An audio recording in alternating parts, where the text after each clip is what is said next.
Good morning, everybody. For those of you here with us in Madison, if you want to make your way back into the ballroom here, that'd be great. We're going to go ahead and get started. My name is Randy Krutz. I'm the Chief Executive Officer of U.S. Farmers and Ranchers Alliance, and we're thrilled to be here today and co-sponsor this event with Dairy Strong, an extraordinary organization that we've been partnering with for quite some time to bring this event to you today. USFRA is an organization that focuses on the consumer. We work to engage the consumer and gain the consumer's trust with farmers and ranchers. And that's a heavy lift, right? It's a big challenge to make sure that we are communicating in a manner consumers understand our issues, that giving them the information that they want to receive. It's not easy, and one of the topics that's sometimes most difficult to talk about is sustainability, but it's so important. It's everywhere we go today. So many brands are using it in advertising and positioning a company or a product. And then, of course, it's also a place where those go that want to sometimes bring things to light that aren't necessarily positive about how the environment is treated in their mind relative to agriculture. So it's great to communicate and make sure that those individuals that see maybe some challenges with sustainability, that we're actually out there communicating with them and kind of correcting the conversation to the best that we can and engaging the best that we can. So we're going to do that here today. Our topic is sustainability and customer buying trends, how the farming and ranching community can meet evolving expectations. Our conversation today will be moderated by New York staff writer Michael Specter. Michael has been with the New Yorker since 1998 and focuses on science, technology, and public health. He's received several awards of excellence for his reporting and influential articles. Since 2012, Michael has been a visiting professor at Bard College. He moderated a food dialogues panel for U.S. farming and ranching farmers and ranchers back in 2011. One of our initial panels, I believe, Michael. So welcome back, and we're going to have a great conversation, and I'll let Michael make the introductions. Thank you, sir. Well, thank you. Am I on? Okay. It's a pleasure to be here, and on behalf of the Dairy Business Association and the U.S. Farmers and Ranchers Alliance, I want to welcome you to this Food Dialogues at Dairy Strong. It's a really strong group we have today, and it's a really fascinating topic. We're going to try to explore how customers, farmers, and others define sustainability, and that is not as easily done or accomplished as I think we would like, because I don't know three people who have the same meaning for the word sustainability, and we'll discuss that in a minute. We only have 90 minutes, which tend to fly by, so I'm not going to give an endless introduction to this distinguished group of people. You can find them in your program, and I will introduce them briefly. We will also take questions from the audience and from the online community. Today, the organization that is bringing this to you, USFRA, represents more than 90 farmer and ranchers associations in the country. And they're trying to deal with these rather difficult issues of how do you grow food, feed people, do it in a way that's healthy for people, for the environment, and for the farmer. Not an easy chore, as you guys all know. Let me just quickly introduce this terrific panel. Lauren Lindsley is a dietitian manager at Scogan's Festival Foods. Steve Richter is Director of Conservation Programs for the Nature Conservancy and has been for a while. Kim Kroll is a farmer at Rolling Hills Dairy representative, good to have. Steve Peterson is a food industry sustainability expert and has been one for some time. Michelle Miller is Associate Director of the Center for Integrated Agricultural Systems at the University of Wisconsin in Madison. Jude Capper is an independent livestock analyst and a sustainability consultant. And Greg Zwald is a farmer at White Pine Berry Farm. They're all very good at what they do. They think about these issues a lot. And I'm looking forward to having a conversation. For those of you who do tweet or want to tweet, I am enjoined to tell you that you can follow us at USFRA using the hashtag FoodD, hashtag, and then another hashtag, DS16. It's a lot of hashtags, but it's worth it. It's worth it. I'm just going to throw some questions out there for everyone to answer, or anyone to answer. The most obvious first question is, what do we mean by sustainability? I sometimes give speeches in which I offer to give my speaking fee to anyone that can give me a legal definition of the word natural. I almost do the same thing with sustainability, not quite, but close. Anyone want to take a crack at what is meant here? What's the price? The word almost popped up in that conversation. I'll take a swing at it. Yeah. So I think we all like to have one definition. I'm going to offer several depending upon your perspective. I think from a human race perspective, it comes down to leaving the earth like we received it. It's a generational thing. I say I'm doing my grandkids' work. From a consumer perspective, I was with 28 years with General Mills. It's sort of boiled down now to two questions. Where does my food come from? And how was it cared for all the way from seed or from the animal till I put it in my mouth? I think from a General Mills or food company perspective, it's sort of, we have to be first, it's consumer first, so that's what will give them what they want.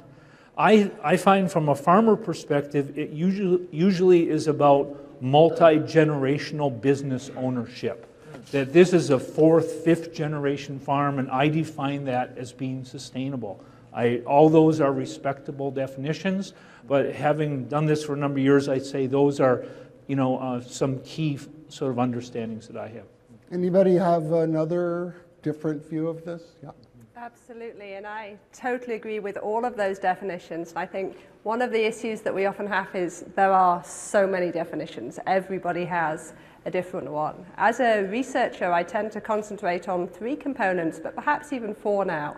And those would be economic viability, environmental responsibility, social acceptability, and then the animal welfare component as well, which kind of interacts with all of those other 3. And I think those are becoming increasingly important, obviously, to the customer, but to everybody who has any stake in food, which ultimately is obviously all of us.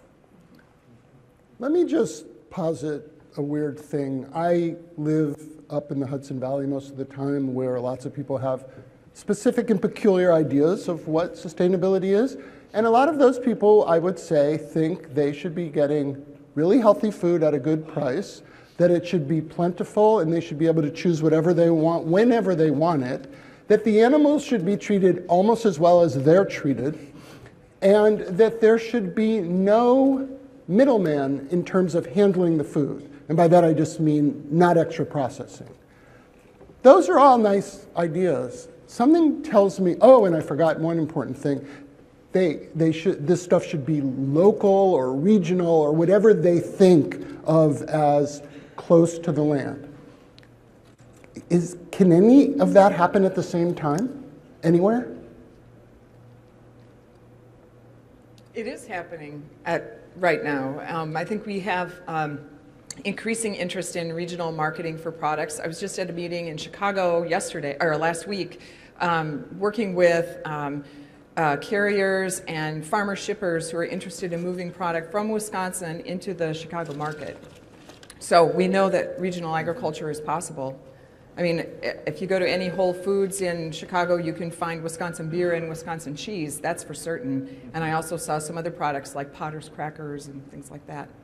But here's the one silly question. You can find local products everywhere. You can't find Brussels sprouts everywhere, and yet people want local food and Brussels sprouts, or broccoli, or whatever they want, they expect it there. They don't really know that their spinach is getting trucked 1,700 miles in. When you tell them that, they disapprove of it. So when I think the alternative is, you want to eat locally, eat what's available. People aren't used to that either. They want ultimate choice, and they want things at costs that they couldn't possibly, I don't think, could be sustained if you're trucking things all across the country all the time. Does anybody, for those of you who do have farms, how do you deal with these changing norms, changing demands? I mean, they have changed quite a bit. I have transitioned about 3 years ago from being a large dairy farmer in partnership with my brother to a fruit farmer.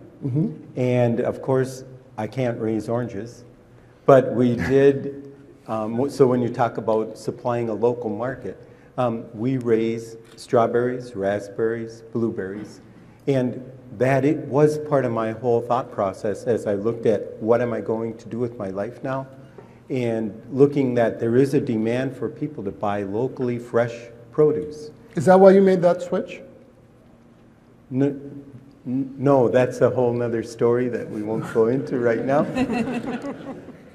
Tied in with succession planning, and you talked about longevity, but I think there's a group of people looking for exactly what you said, Michael. They're looking for something locally produced that's fresh, and even the term local is interesting because some people call that an hour away, some may call it within 400 miles. Is that part of sustainability, local? Because the problem I have with local and food miles is, again, if you live in Northern California, then you can have local, fresh produce all the time, whenever you want. If you live in Northern Maine, you can't. So, yeah, you can eat root vegetables, and they're fine, but is that really the answer? I mean, is it so important that we remain local, that and that's a part of sustainability, that we don't truck anything anywhere? I think it's about resilience and about having a choice. So you can have local and you can have a national flow of food. I don't think they're opposed to one another. I believe that we need both in this country. Our population is getting bigger, and we need to care for that population, but at the same time educating the people out there. I don't maybe say educate, but give them more information on where that food comes from, what we do, that we value as a farmer, a big farmer, that we value that land that we have, that it's really important to us that we get the good crops off of it, that in return we feed our animals to give us that rich, important milk that supplies all the dairy products to feed the world. I think there's choices for both that we need, the local and on the bigger end, because the population is getting bigger and we need to feed the world, and to promote that what we have is healthy and good, and to educate those people more out there. So two things. I think from a technical perspective, there's this whole science, and I'm not a scientist, but this life cycle analysis. Right. And you'll find when we've done our LCAs that the transportation piece is a very small part of the environmental footprint of growing food. Most of it goes back to the farm and to agriculture, to the carbon footprint, and we can get Can I into assume that. everyone out here knows what a that, life cycle analysis yeah, is? explain what it is. Well, I don't know, perhaps So it's everyone, but we it's should mend in case they It's a don't. science that will look at foods grown across the world, and it will determine what the carbon footprint is of growing that food in a particular, or the water footprint are oftentimes the primary metrics. So, so what you'll find, and one of the famous examples is that you can grow sheep probably with a lower environmental footprint in Australia and New Zealand, and ship them to the UK than you can growing them in the UK. Well, that's true. that's the one that's always touted. But so the point is, the consumers think that. I think the more central issue is just their emotional connection. Back to my point, very few people actually are farmers, a couple percent. It's the last of the Mohicans that we have here. And people want to have this connection. Where does it come from and how it was cared for? This local need to go see the farm and what it is, I think is more a part of that drive than really the technical sort of environmental footprint. So I may be wrong, but my guess is that we should have more of a local desire to see the farm. Again, I come from big East Coast places. and we mostly think chicken is born wrapped in cellophane. And we don't, you know, people expect cheap food on their plate, and they've gotten it at least since World War II. And it's been a remarkable thing. But we have become, as you say, about 2%, about this, almost the same number of people who are in the United States military are feeding us. And they're a breed apart from most people. And we expect a hell of a lot out of you, but we kind of don't want to know. And I think we probably need to know. And so it would be great. And you're someone who spends your life making people know or helping them know. Do you find more people interested in finding out than before? Yes, absolutely. So what we have done at Festival Foods is we use growers all across the state for several different produce items. So what we did in the fall was we toured where we get our pumpkins from for our pumpkin blowout. We met with the farmers. We went on the farm. We took some video. We interviewed the farmers, and we put it up on social media, on our blog. And there's been so much great feedback from our guests who have watched these videos. So we've done apples. We've done special sweet corn in August, and people are just really interested to learn about the stories of these family farms that date back years and years and years, and just to learn about that, you know, this food is coming very close to home, and it's being grown with great care, and there's a reason to go out and buy it and feel good about it. I have something to say. There's a group of ladies in our county, and we go into the schools, and we talk about dairy and agricultural to them. And when we first walk into the classroom, we have the kids raise their hand. If they're ever on a farm, they know of anyone on a farm, the hands have gotten less and less. We ask the kids, where does their food come from? They raise their hand and say the grocery store. So we start from the very basics when we go into the classroom and explain to them like where the food comes from. We show them that it comes from the ground, it goes to the cows, and that's where they get their dairy products. And we explain also the animal health of our animals, how we take care of our animals, because they don't have an understanding. There's not a very big picture out there and a negative picture. So we explain to them how moms and dads take care of you and put you on a bus. When it's winter time, we put your hats and your jackets on you. I explain to them, when I get my kids on the bus, I turn around and I go to the farm and I take care of my 150 calves. I put a jacket on them. I put a stocking cap or a face mask on my calves in the cold days. I care for them when they're sick. And because that is our money, that is what is going to feed the world someday. And by getting that understanding or letting those kids understand that, they take that home and they spread that. And it's amazing. Every year we go in the wintertime into the schools and the kids are like, hey, there's the cow moms. And they welcome us with open arms, and we're getting that out there to the children because there is less and less of that happening throughout the country. Do you think, I'm wondering who's responsible, for you guys out in the audience, I think to some degree there's been a feeling, if you're a big rancher, you're a big farmer, your job is to grow food, to raise livestock, to do it in a responsible way. It is not to be an institution of higher education. And I think that has created a disconnect. I mean, I've had this conversation with Monsanto a lot, and I am one of the rare journalists who enjoy talking to Monsanto. But they're, I think, quite willing to say, well, Hugh Grant has said many times, we used to think we should just grow food and sell it, you know, our customers are farmers. Our customers are not the people who eat the food. I think he's quite well aware now that that has caused some problems and some disconnects. So how important is it for this loop to be closed? Because I do think one of the problems with the idea of sustainability or any of this stuff is, who do you go talk to about that? You know, it's great, like you represent a small group of grocery stores in Wisconsin that actually try to give nutritional information. It's unusual. It's very unusual. Where do the other 300 million people go to get solid, believable information? I think the farm to school movement is a very important one. Our center is fortunate to house the Great Lakes coordinator for the states in the area and their efforts to do farm to school. And that effort has had multi a multi-pronged approach to that. They help with lessons in the classroom around food issues, but then they also work with the food service directors. And then they make sure that field trips to farms and food coming in is from local farms. And that's been very, very successful and important around the country.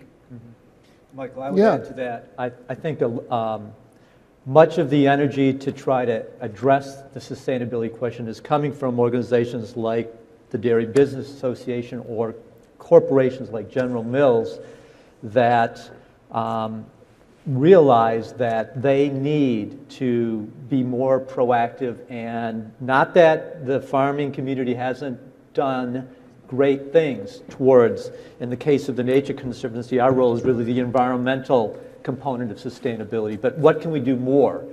And the more that these corporations and organizations can work together and have a unifiable or uniform set of metrics for sustainability, I think then consumers won't be confused or will reduce that type of confusion.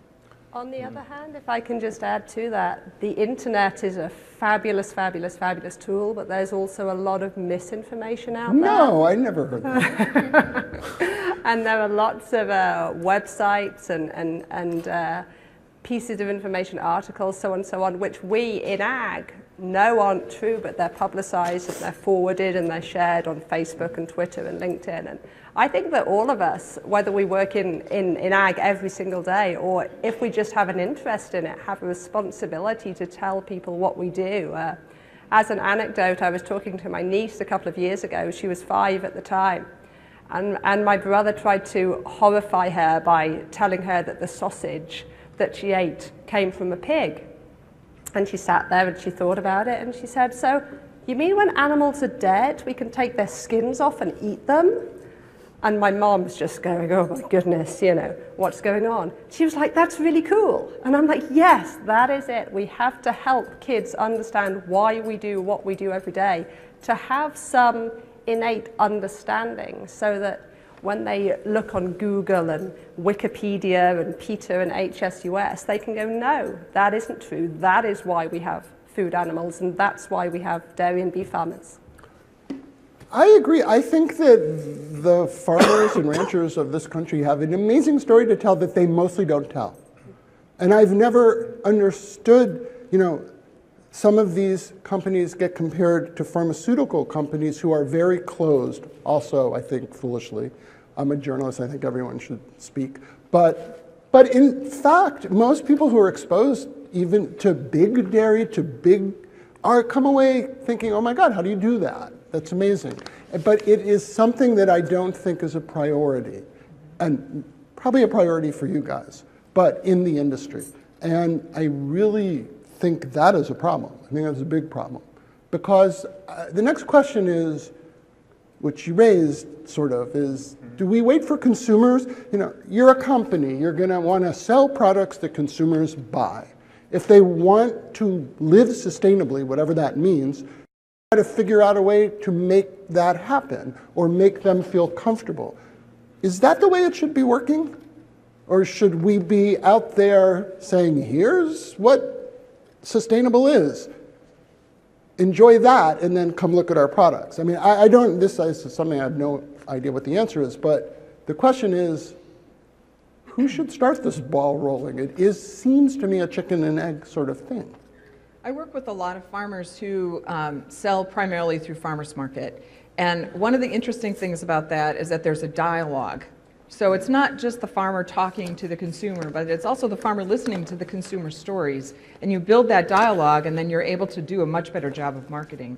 We're seeing that with wholesale farmers now also, where they're paying attention to what consumers are asking for in the markets that matter to them the most, and then responding to that. I think that's much of what you were talking about when you were defining sustainability. Yeah, I think, Michael, that... Let me just interrupt quickly with the program note. There are cards on your tables. Write down questions. Ask them. We'll answer them. Thanks. Sorry. So 2 things again. I think, first of all, with this discussion, we tend to say that small is better. And that big isn't somehow. That's sort of the default. Right. And that's not true. you know, we have created the most efficient, safest, affordable food system in the world here in the United States. You know, I'll give an example. I won't name companies that General Mills has bought, but several smaller snack companies that made claims about health and gluten and GMO that were completely wrong. Once we had owned the business, we saw that they were not sourcing to those specifications. And they were not held to the same standard. So we had to clean it up. We didn't obviously, you know, tell people that. But look at, we're not very good, to your point, around talking about the benefit of being bigger. Whether you're at 2,000, you know, you milk 2,000, 5,000 cows instead of 100 or whatever. I think so. At General Mills, we tried to look at, we made commitments to be sustainable on certain ingredients. If you don't sell, and if what goes into the products you sell are not sustainable, you know, you're not going to have sustainable products. And that's a long, long journey, and I can talk more about how we're going to do that, but milk is one of those. I also want to mention that it's being face-to-face with consumers quite often. The misconception oftentimes is that sustainability is the same as nutrition.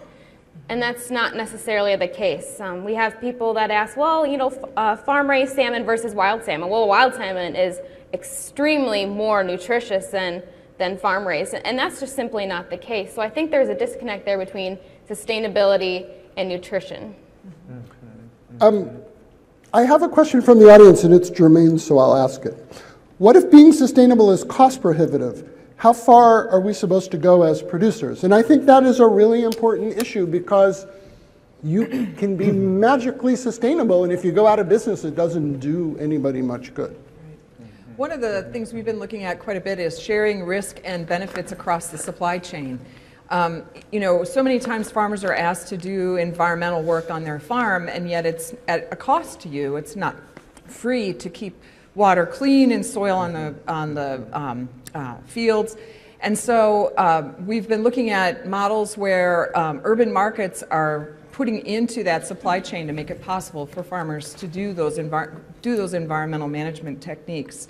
There aren't a whole lot of examples of that, and that's problematic, I think. So trying to figure out how to connect better, in our instance with Chicago and Minneapolis on that score is really important for us. I know New York has done some work on water quality and upstream benefits to farmers. So we need to do a little more of that, figuring out how to share the risks and benefits across the supply chain. I've recently been approved as an organic certified berry farm. So not all of my land is certified, but that portion is. It takes a lot more time and effort to try to do something like that. I've never claimed that the product is superior nutrition-wise than non-certified organic Then why products. do you bother? Because there's a market for it. And I think that's one of the neat things that American agriculture allows, is for us to respond to the wishes of the consumers. And that's kind of what I'm doing. I'm fortunate that I live close to the twin cities of St. Paul and Minneapolis, even though I'm in Wisconsin. And so we've got quite a large urban market that I can draw from. Very close, people within an hour can easily drive out. You know, there's a few million people there, so. So in the legal world, when somebody says something that opens a door, it means you can walk right through it. So I feel the need to walk through this and talk a little bit. I don't want to spend the next half hour, but how much should we be excited about certified organic food that, as far as I have ever seen, is no more nutritious than any other type of food? It's expensive and difficult. If the market bears it, should we then be, you know, what do we do about GMOs? Because I've written a lot about GMOs, and I'm waiting for the day when I see one piece of data that would suggest that they're dangerous. One piece of data. Doesn't matter what data says. It matters what people believe and what they want. And, you know, right now, 40% of Americans suddenly say, those GMOs. They can't tell you what a GMO is, but they're not into it. And I'm a little concerned that in people, I mean, this is a free market, so you're going to sell what you sell. But Are we backing ourselves into a world where we're going to grow things that are difficult to grow and more expensive than they ought to be for reasons that don't make a lot of sense? If I can respond real quick, only because the organic certification ties in. We've had a number of customers who say they love that we don't use insecticides and pesticides. There's some that have strong allergic reactions to, for example, a lady who said, I'm allergic to strawberries, but I want to try yours. She's been out twice. She lives 2 hours away. She will go to a farm that says we use very limited amount of insecticides or pesticides, and she said, I will break out in hives. When she comes to our place, she said, I intentionally overloaded 2 times to see what had happened. Now, this is not scientific. I like to base stuff on science. So this isn't scientific. But she said 2 times she did it. We've had people eat her watermelon who said, I can't eat watermelon, but I can eat yours. So maybe they have a reaction to a small amount of insecticides or pesticides that are in that food. I don't think it's because it's nutritionally better. No, I think that's true. I guess my concern, as I understand it, is not do you grow organic food, but does it have to be registered and certified in the way that it is, which, as far as I can tell, there are many people who grow organic food and sell it in this country who are not certified as organic because it's too cumbersome and expensive. So that's my question. It's not sure there will be people who are allergic to pesticides, and people will have perfectly valid reasons for not wanting to use them. Yeah. Well, so I work with the Nature Conservancy, and we have about 80 projects across America working with farmers on topics of sustainability, and in all of our cases, we don't care whether it's an organic farmer or a conventional farmer. In either case, organic farmers need to be thinking about sustainability and their impacts on the soil and the water just as much as a conventional farmer. So we don't believe that organic is on a pedestal versus the more conventional farmer. And in terms of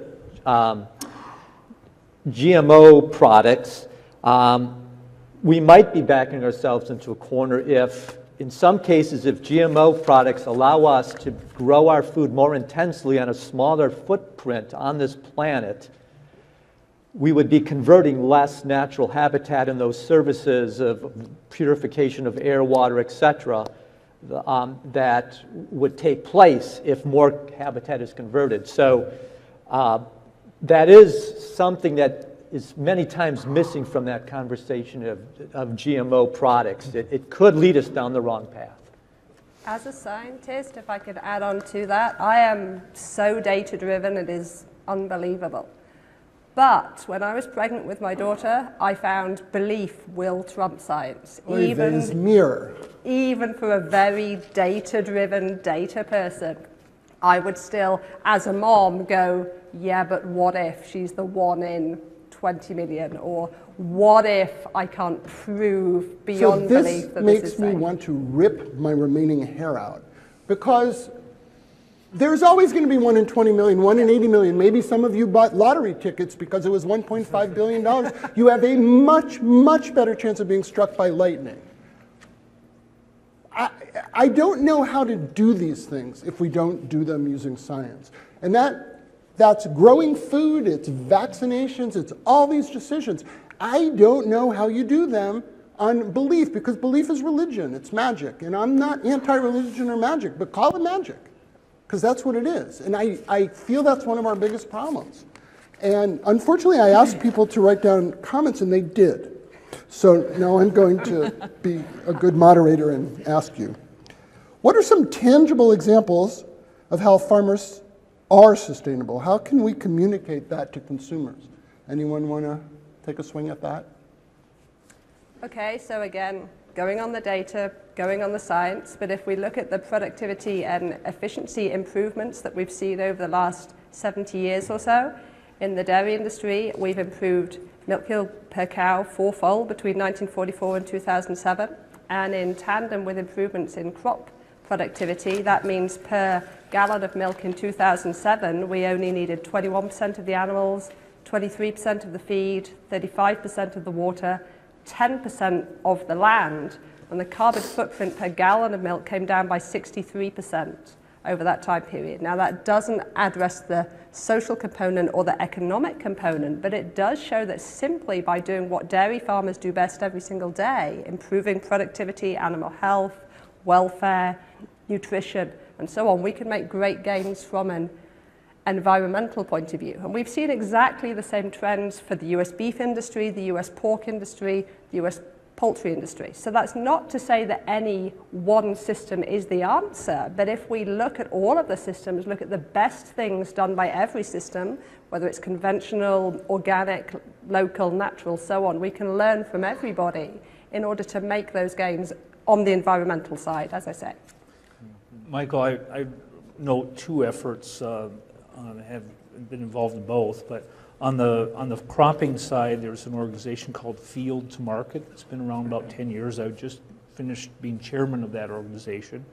There are now 60 different engagements in 24 states around the country with growers that working on becoming more sustainable and having the data to show that.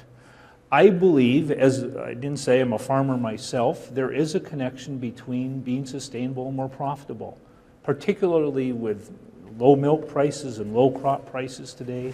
The inputs that we put on, we have to be ultra, efficient around those uses. So I believe there is it's not an either or. I think there is a midpoint.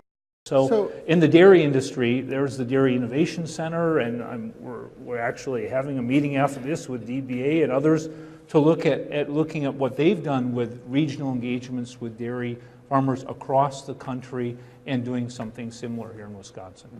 So I think that makes a lot of sense, but I have a question that I have to ask. So if you want to argue that being sustainable and being profitable feed each other, I kind of have to bring up this GMO labeling issue.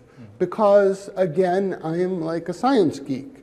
And on the one hand, I think everyone has the right, if they're going to spend their own money, to know what they're buying. On the other hand, GMO labels really don't tell you very much. They don't tell you, was the food picked the right way? Did the people who picked it get paid? Did they get help? There are many, many things that I could see wanting to know. I don't really care about the arrangement of the same molecules in conventional versus GMO food. Yet, that's what people want. And so it's very difficult for me as a person who believes in democracy to say, you shouldn't do that because it's wrong.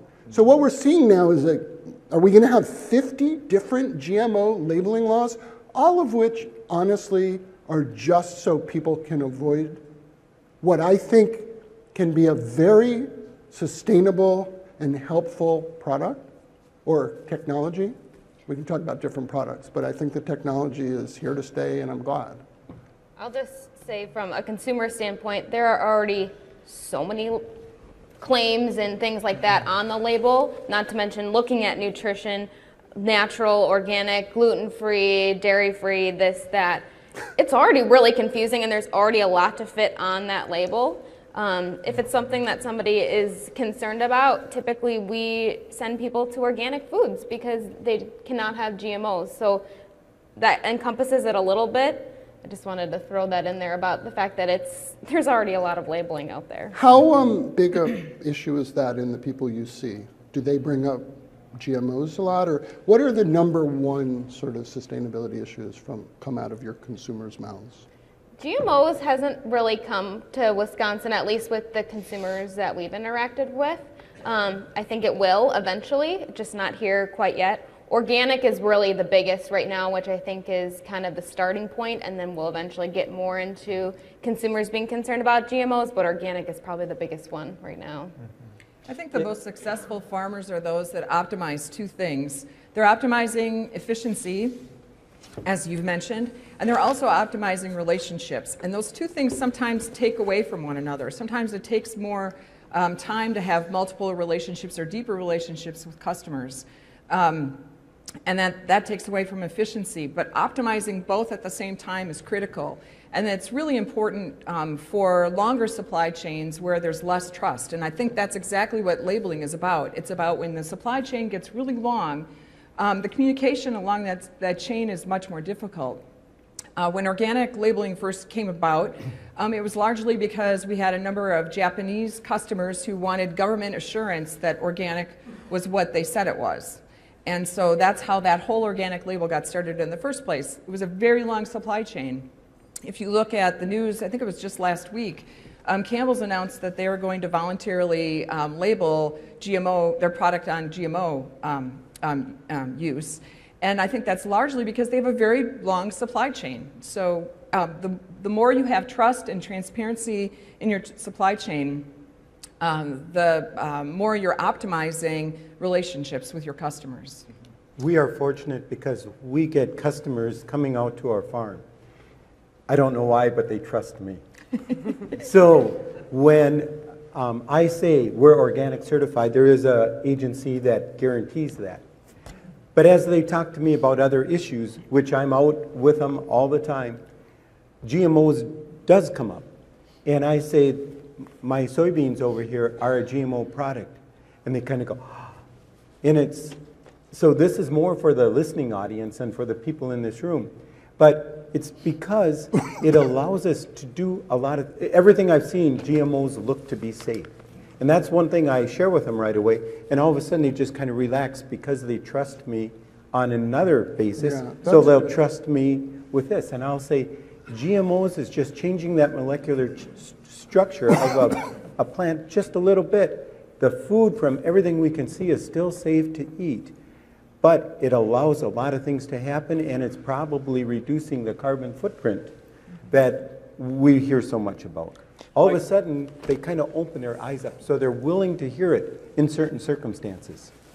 From someone they trust. Michael, for many in this audience or in the state of Wisconsin or the nation, I think the sustainability issues revolving around water, whether it's water quantity or water quality, are going to be, I would believe, significant drivers of change in our society, and possibly then this GMO thing will just kind of, back down low, because that would be nice. Water is critical, and so I think that's the arena where the Nature Conservancy is really trying to help play a role in. I hope you're right. I think you're talking like a thoughtful, rational person, and that's not wanted here. Mm-hmm. But since you are talking about that, let me sort of shift a little teeny bit into livestock. I gave a talk at a sort of somewhat fancy school in New York a few weeks ago, and two kids came up afterwards and said, "Do you eat meat?" I said, "I do. I'm not really sure why it matters, but I do. But I don't think there's anything wrong with people who don't." She said, "Well, how can you call yourself an environmentalist if you believe people should eat meat?" Now, they're kids. Not a very sophisticated question, but the issue of livestock and water and feeding those livestock and global warming, it's a real issue. And I wonder how I don't obviously think the answer is, not only is no meat not the answer, I think you can make the argument that livestock, when raised properly, are good actors when it comes to climate change. Mm-hmm. But still, this is an issue that I think needs to be touched on and grappled with, and maybe isn't very much. Does anyone? I think it is a huge issue because I think the public needs to understand that we value that water. That's huge in our industry. Our cattle drink that water, and that's what keeps them healthy. So that is one huge area that, as a farmer, it's very important to us. And I think getting that out to the public and letting them understand that water is a key importance to us. I talked about this when we were on a TV conference with Channel 2. I explained that our waters are tested, our well waters are tested right on the farm constantly in order for us to ship that grade A milk. That's huge, and there's a lot of people out there that don't understand that. So I think getting that out to the public. Mm-hmm. Go ahead. Maybe, you bring up a real challenging issue for globally, to feed 7 billion people who want to have the diet that we are eating. Yeah. There probably should be a reduction in the calorie intake we, Americans, take from dairy or meat, yet the world wants that and should have more of that. And so I'm hoping it's not that we're saying it's all bad, but yet we need to maybe modify our types of choices so that globally to meet that demand. And that's an incredibly challenging question, but one that we're going to have more and more of as countries across the globe increase their standard of living and have those choices. I think in the next 40 years, we're going to have to feed more people than we've fed in the entire history of humanity to now. And most of that growth, you know, China, India, they're poor places that haven't, and they start getting money, they eat like us. They get our diseases. It's a little crazy, but it happens. It's not probably within our province, nor should it be, to say, gee, China, India, don't do this bad stuff that we've been doing. Because for the same reason, it's difficult for us to tell them how to regulate using coal. But the question is, it's maybe a tragedy of the commons thing, but how do we make an entire planet deal with this issue? And I want to read this one question. It's a little long, but I think it's quite germane. Does all the talk about farm markets, urban markets, and locally sourced food really matter when it will always be a small portion of total food sales? What about people who can't afford those choices? Those whose concern is simply enough food, not where it comes from. And I think this is a vital question because that basically applies to about 96.9% of all people who eat food. What do we do about that? I think that's a really good point, and it comes back to your question earlier about GMOs to some extent. What we say we want isn't always what we buy. And research data on a global basis show that about 95% of people just want safe, affordable food. And there's only about 4% who will buy on a lifestyle type basis, organic, vegan, vegetarian, local, natural, you know, so on. And there's only about 1% who are actively out there campaigning every day saying, don't eat meat, don't do this, don't grow this. But those ones are the ones with the very loud voices. And it is really difficult to overcome those perceptions, particularly when we're told over and over again, people don't want GMOs, people want organic, people do want this, don't want that. They absolutely do, but it's a really small proportion. When I was on faculty at Washington State, I got into quite an argument once with some people who told me that I should be devoting most of my time to the organic dairy farmers in the state. And I think organic is fabulous, just as every other type is. But they didn't like my answer, which was I will contribute the proportion of my time to the organic guys that they contribute to the total milk in the state, which at the time was about 2 to 3%. And they didn't like that answer, but I do feel that we've all got to learn from each other and not have this divide of organic over here, conventional over here, local over here, when we're thinking about the research or the marketing. So just to interject a slightly cheery note, which is not like me, but I teach a course at Bard, which is a small college in upstate, and it's called The Global Future of Food. And the first day of class every year, I've taught it for 5 years, the first thing I say is, how many of you try to avoid organic foods? Now these are kind of upper middle class, liberal, elite type kids. Every one of them raises their hands, everyone. So then I say, okay, good. And then I spend 10 minutes explaining vitamin A rice, golden rice, why you would want to put vitamin A in rice, what it does for people, what the problem is. Don't talk about companies or ownership or patents, just the science. And I say, so who thinks that's a bad idea? No one's ever raised their hand. So I said, okay, so now we're all pro-GMO, and we can work out the details for the next couple months. But the point is, I think people would be open-minded if they were given the opportunity, which is why when an organic farmer that someone trusts says, those soybeans that I grow are GMOs, it's probably way more valuable to hear that from you than it is to hear that from someone who's got 10,000 acres of corn or soybean. So I think that's a big thing. And now we have to, now almost every single person here has now asked a question, so I have to stop talking.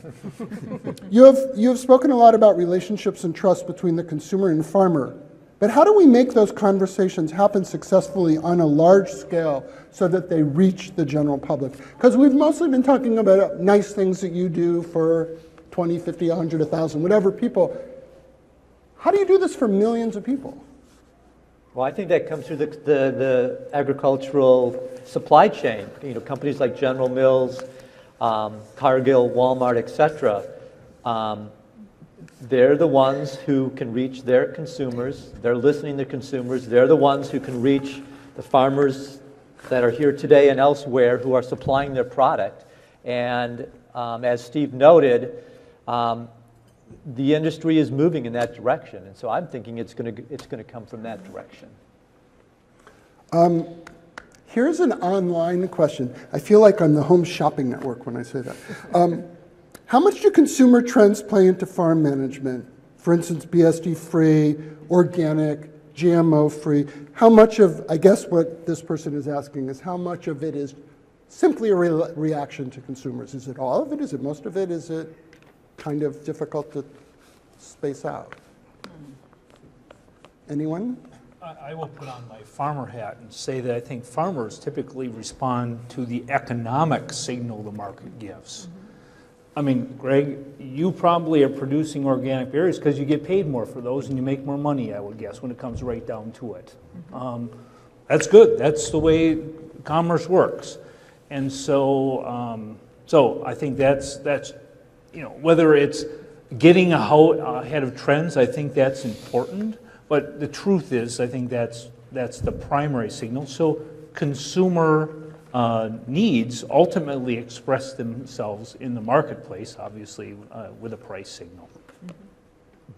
Because Steve touched on this, but going back to Jude's definition of sustainability, the emphasis we put on those different legs of the stool that you were talking about, what makes sustainable. Social can be really difficult, maybe, or really important for maybe the listening audience that's watching this video. Environmental could be really strong for some people. Are we doing things on our farms that are reducing contamination in our soil and our water? Are we doing something that's neutral, or are we actually doing something that could be negative? Okay, but for us as farmers, the profitability, and if that's not there, we're not farmers anymore. And sustainability has an idea that ties longevity into it. And so if we can't long-term stay functional and stay profitable, sometimes profit is used as a bad word, especially when we equate big and bad. To me, that is such a fallacy, because we need to be able to make a profit or we are not going to be in business.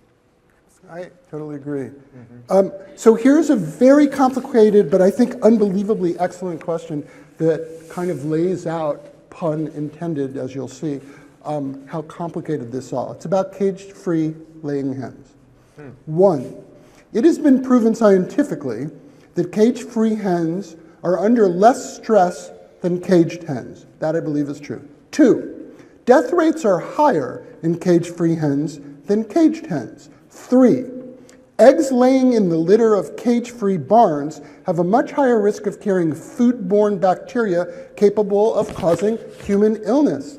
And yet, California voters outlawed laying cages. All segments of animal agriculture face this risk.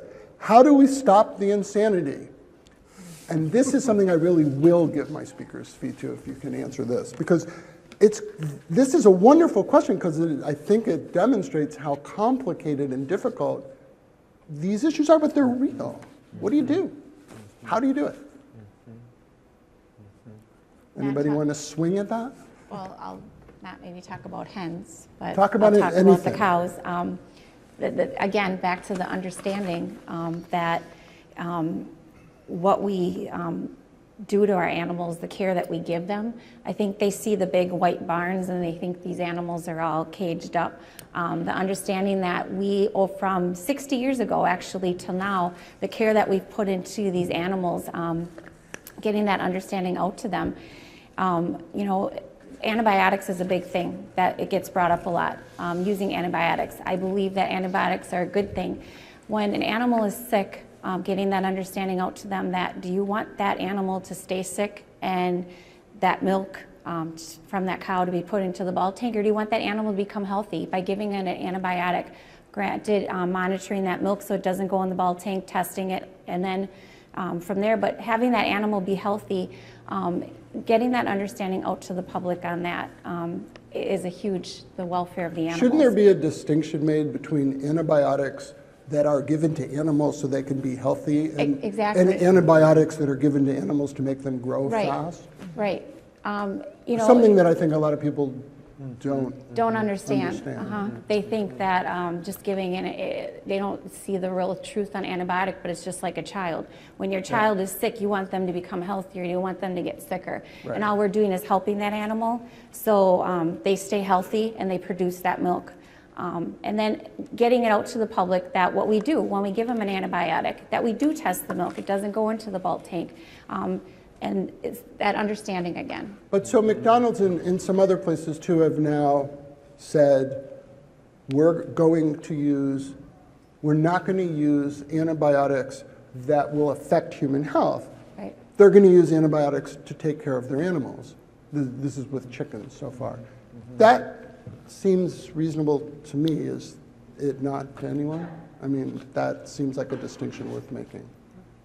It's all a point of agricultural evolving, because as we talk about trying to eliminate a drug that's used in people like penicillin, and let's say let's not give animals penicillin, it's something that works really good. Yeah. It's relatively inexpensive, and the animals respond quickly. So when we remove that, we need something else to be put in place. True. And this probably doesn't tie in directly to this right now, but like in cotton or sorghum, if an insecticide is pulled off the market by EPA, and there's been a new one that was just released, looked like a great alternative to what was out there to prevent insect resistance building up. They just pulled it away, and the farmers are saying, what can we do? We only have one insecticide left to use. We can't do that to farmers. Say, we need a replacement, I guess is my point, when we say we should not use this specific antibiotic. I agree with that, but I think the objection to antibiotics widely is when they're used for something other than the health of the animal. So here's a question totally after my heart. If a section in the food store says natural, what does that say about the other food in the store? Lauren? At Festival, we have a natural and organic section, which is essentially primarily focused on organic and specialty foods, more so than natural. But we have a very small segment of our population that shop exclusively in that area, and then there's a population that shops a couple things in that area, the rest are out the store, and then the rest that avoid that section altogether. So it's really that small group of people who shop exclusively that section, or other natural food stores, that are the ones that feel that this food is prime compared to everything else. But I don't know, that's a good question. I just looked at a Harvey Hartman summary of kind of what's happening in food language right now. And one of the things that they came up with was that the millennial generation is very interested in simple. It needs to be simple, right? Mm-hmm. Don't confuse me with the details. I just want to know what I'm going to eat tonight for dinner so I can get on with my life. And so I think this issue of, I think a lot of times people think natural is equated with simple, that it hasn't been over-processed, that it's been handled with care, might be local, it might be organic, it might be, anything, but it's got to be simple. Mm-hmm. There may be some parents out there like me who want to know why we spent like a quarter of all the money we ever could earn being kids so they couldn't deal with complexity. I mean, really, it's like, why does it have to be simple? It's not simple. If it was simple, we wouldn't be here. It's very complicated, but so is sending a man to the moon. I mean, we can do these things, but Just 2 points. So if you look today at the U.S. food industry and look at a grocery store, it's the periphery, the edges of the store where growth is occurring. right, and those are 5 to 10% per year. The center of the store is declining. So everyone knows what he's talking about. The center of the store is the processed foods, the packaged foods. The periphery are the produce, the meat, the vegetables, the fish. So, so General Mills, my former employer, we're looking at growth through buying organic and buying natural businesses and fresh. That's where the growth is.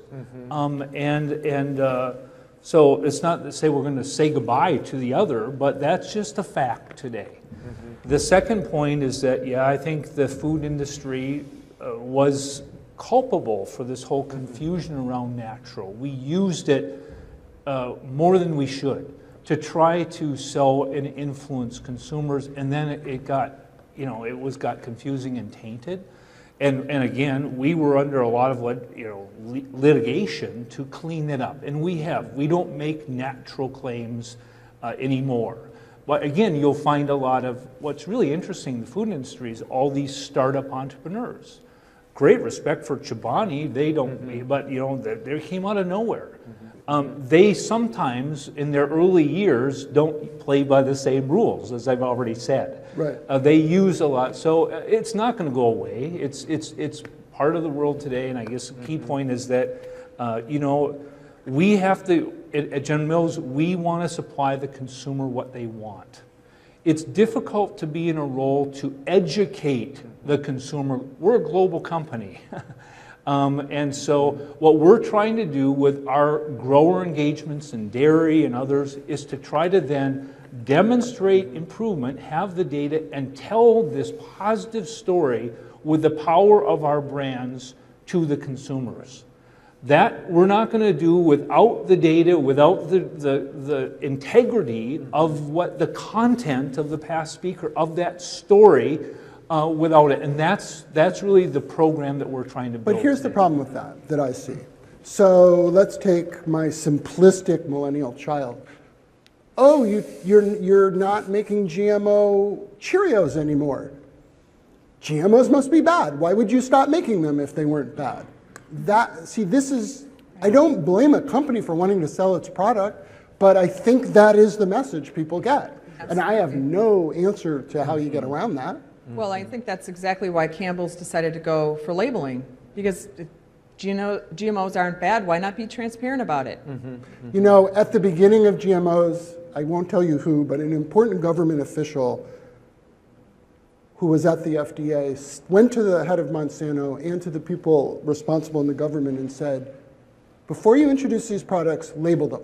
Just label them. No one will care. It will mean nothing, but it will be transparent. And Monsanto said, no, they're not different. Absolutely not. And the government said, absolutely not. And I think she was right. I think if they had come out of the chute labeled, there wouldn't be this what are you hiding thing. I mean, you can't go back in time.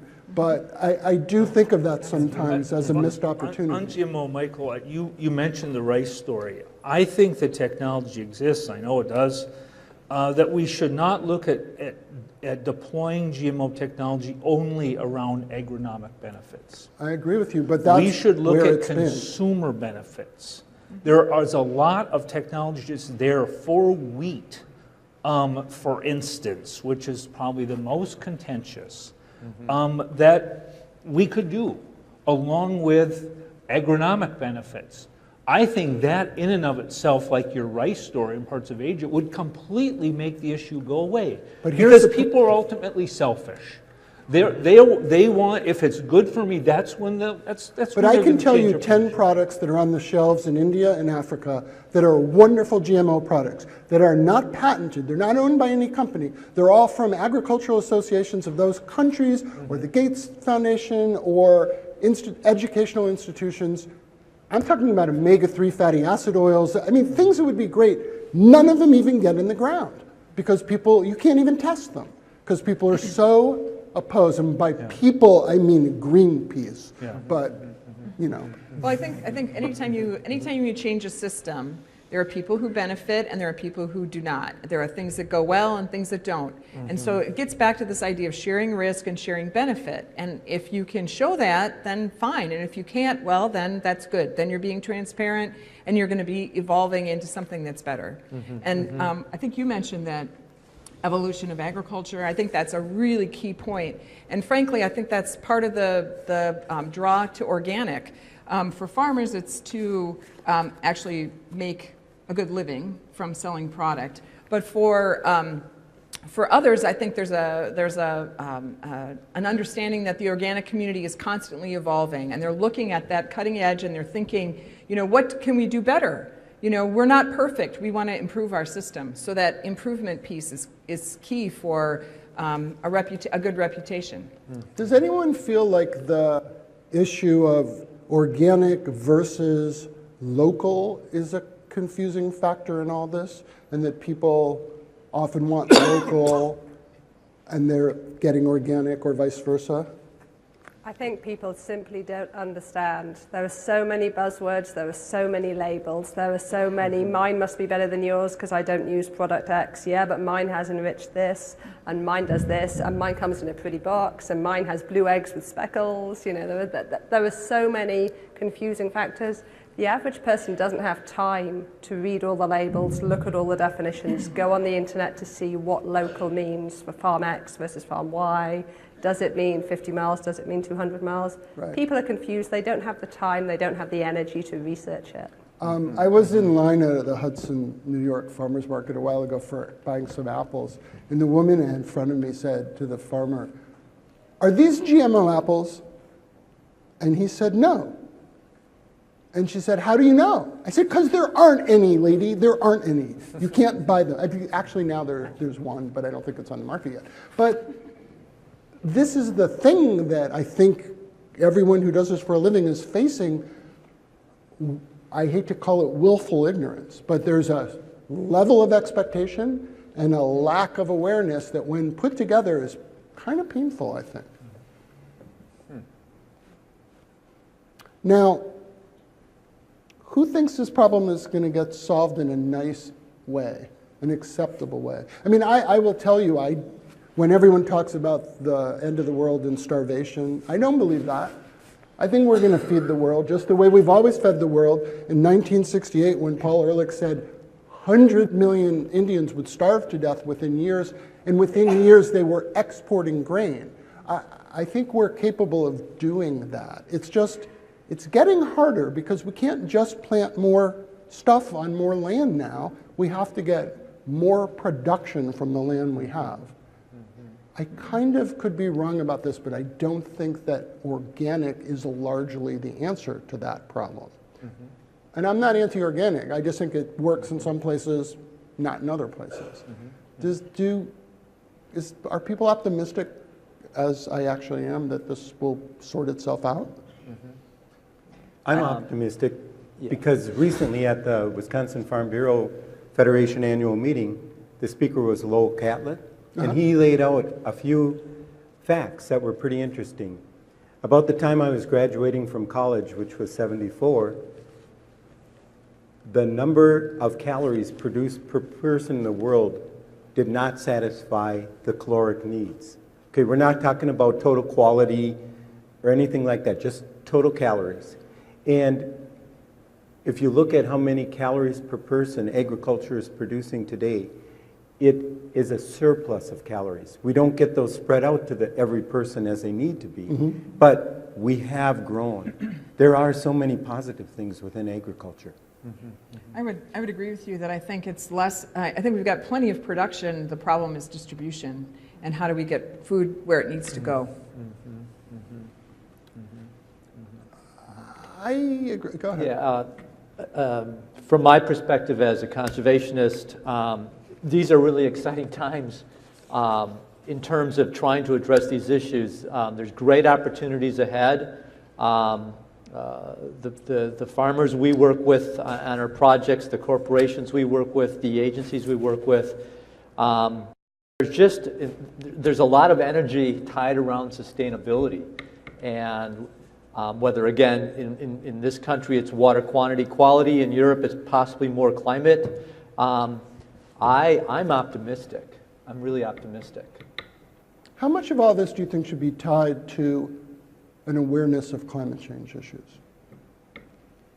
Climate change, did you say? Yeah. And I think that should be a part of it, definitely. For long-term metrics of sustainability, not in one snapshot year, but our definition is what are some of these long-term metrics, whether it's, are we making a difference in the water quality of Green Bay or the Gulf of Mexico or climate? We need those kind of metrics. Isn't one of the problems that for these guys, the metrics they need are not long-term? I mean, they care about their land and they're going to want their kids to have that land. But they're not necessarily supposed to think about 100 years down the road if they want to make a living. And those things often clash, I think, because the way farming works right now is you can make more money making a lot of stuff rapidly, and there aren't enough strictures when it comes to water use. I'm mostly talking about water right now. Does anyone feel that needs to be changed or could be changed? I read a lot of magazines in the food logistics business area, and one of the things that really strikes me is that the longer the supply chain, the more on top of this issue of climate change they are, and the more concerned they are about it. And it gets back, again, to sharing benefit and sharing cost across the supply chain.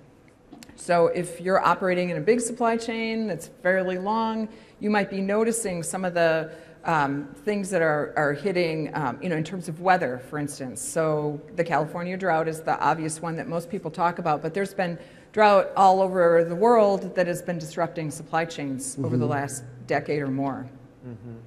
I would add that I think the farmers here have always been thinking about the long term, generational change on their farms. And what's happening today is just increasing the amount of people who are a part of that dialogue, whether it's the consumer via the internet, or whether it's the corporations, or whether it's environmental organizations.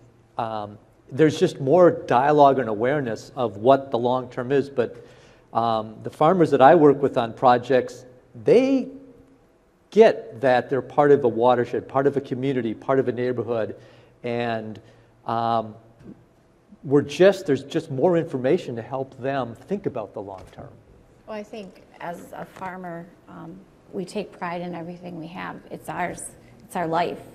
Ours is a fifth-generation farm. It's been with my family for how many years, and I have, besides my 3 children, 6 nieces and nephews. Whether all 9 of them are going to take it over, but we're looking ahead at what their future is going to be. It's something that's with us, and we take so much pride in it. So everything we value the land, we value the water, because it all is a chain. It all works together, because it works its way all the way to the food that's in the grocery store. Just a personal question. Do you feel as a farmer that it's frustrating that more people don't understand the chain? Or do you feel like this is my job and I do it and I'm proud of doing it and that's all I can do?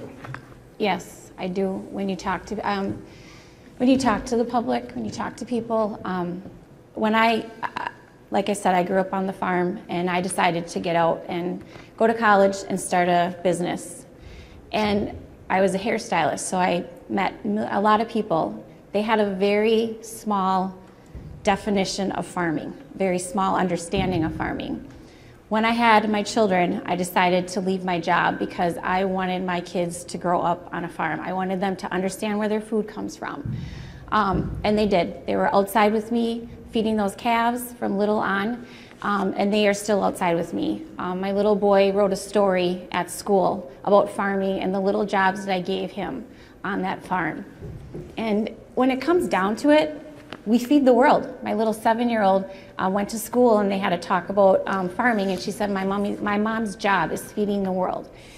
Whether you're organic or you're conventional, we need all of us. There is a spot for organic, because there is areas where people need that.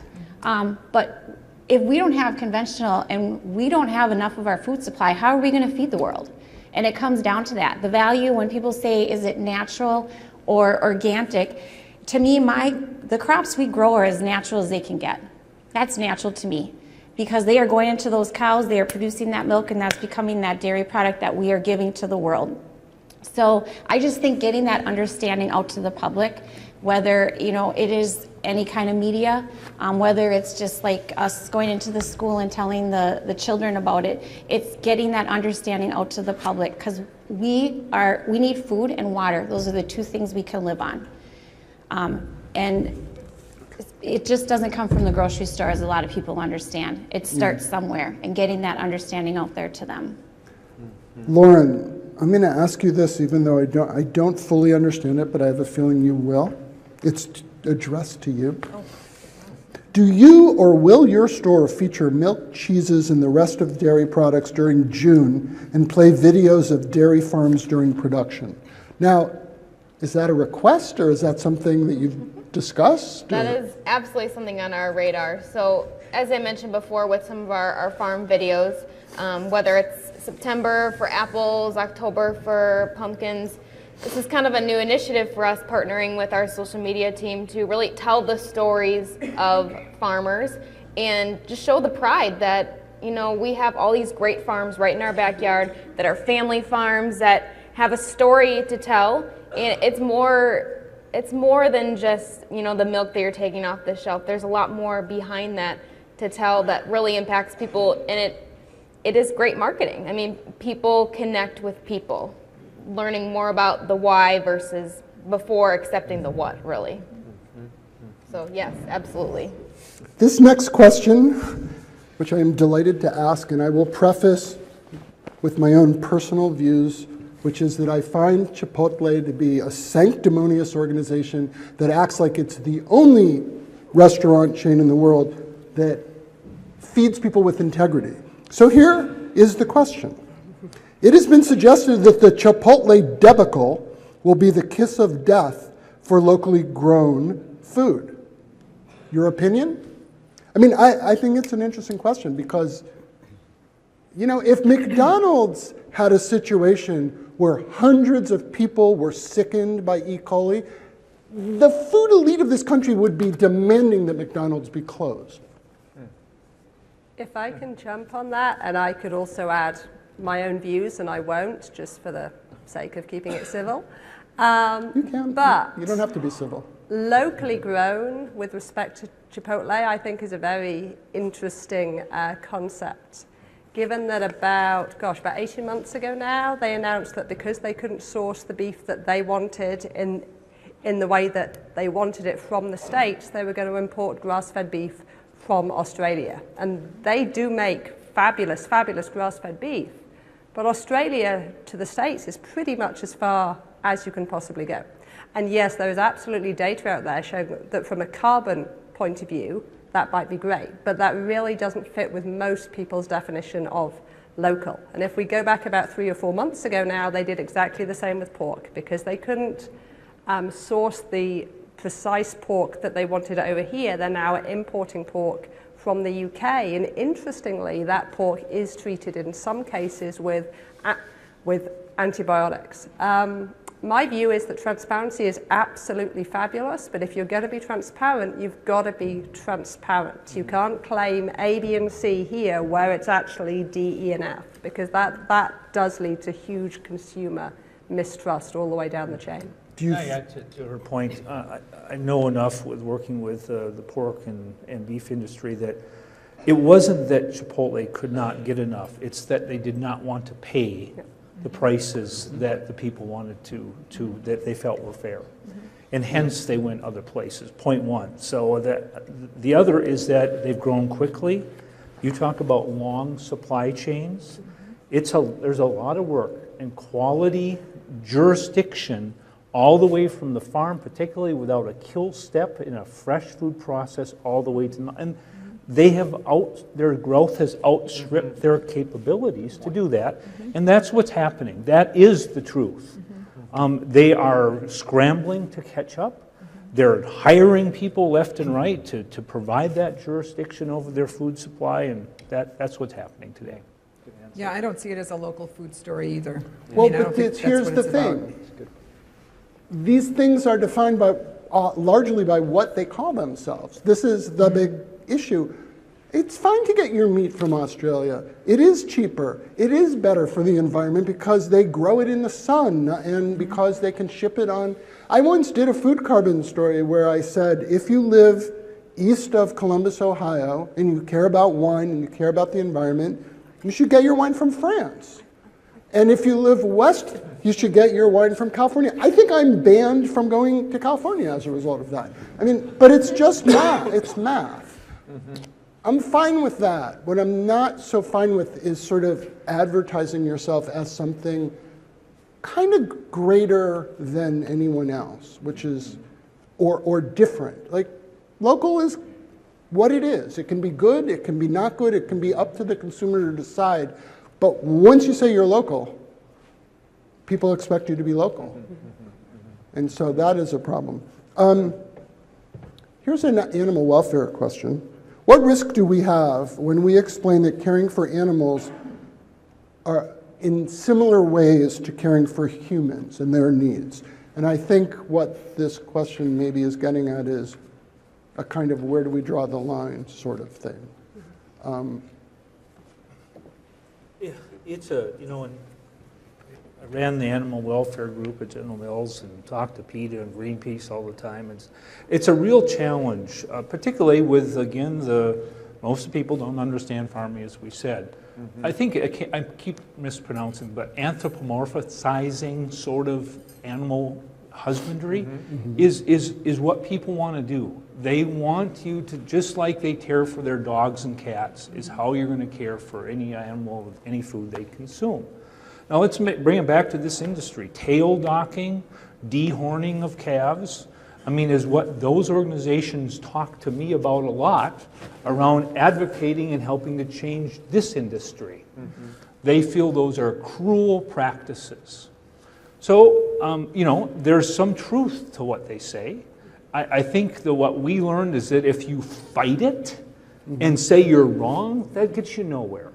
But you have to look and actually, enter into dialogue with these institutions, and then it wasn't quite so bad. And looking at, my rebuttal would be around, dehorning. We're working on the genetics. It will take 20 years to be able to have that much like it did in the beef industry. I used to dehorn as a kid our beef. We've never been in dairy. We don't do that anymore.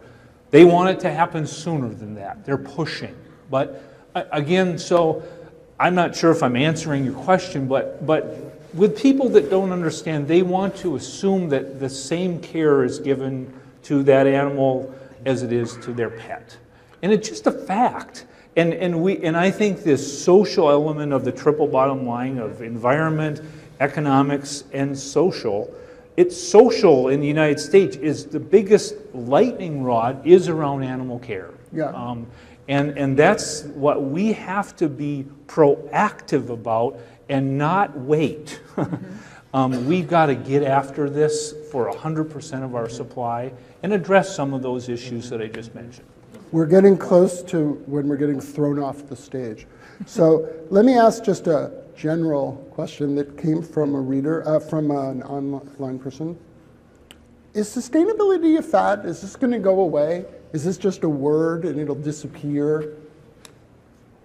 No, it's tied to the health of humans and the animal and plant world. So it's here to stay. If we want to have a functioning globe of services for humans and the world, it's here. It's always been here. Any generation that's lived on this planet has had to think about that, or they don't go away. They go away, as is the Romans, etc. So it's here.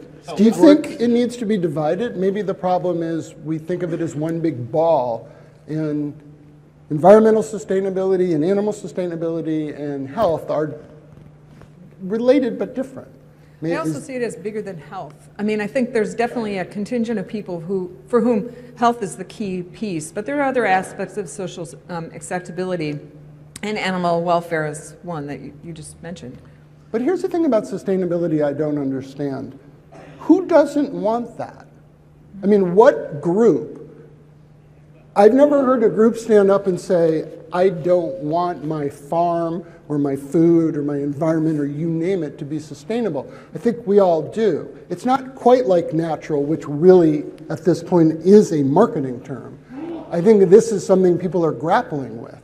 But I think it's hard to know where to go. So I think the power of the millennials we've talked about, that's such a huge, it's front and center for them. You know, I grew up, it was cool eating TV dinners. You know, processed, I tell you, I have 3 kids in their 20s, and they're right in the center of this. Where does my food come from and how it was cared for is it becomes a buying criteria for every time they go to the grocery store. Right. And that's not going to go away. The power of the millennial dollar in buying food in the United States is only growing every day. It's amazed us at General Mills as how quickly that influence is spread. So it's not going away, it's going to get to be. Okay, cool. So we can end by saying we'll just let our children take care of it. I mean, you're right. I have a large garden upstate, and I often bring my vegetables into the New Yorker office on Monday, and all the assistants clamor for chard and kale, stuff that I didn't know existed when I was their age. Right. It is a big change, and I guess I hope that that's a good enough thing because we do need it. I Anyway, just wanted to say about sustainability that in this room there's the dairy farmers, and that's sustainability right there, because if they are a family farm, they have financially grown and improved throughout the years, and that's sustainability. And there's probably a lot of us in this room right now. So besides the sustainability on the environment or anything, just in this room, the dairy farming in each family has grown. So I just want to thank you guys. The time has, as it did when I did this before, whizzed by. We've raised some questions, maybe haven't answered them all, but we need to be talking about them. For those people who submitted questions and I didn't get to them, I'm sorry. And I just want to, again, thank you all for coming. Thank you.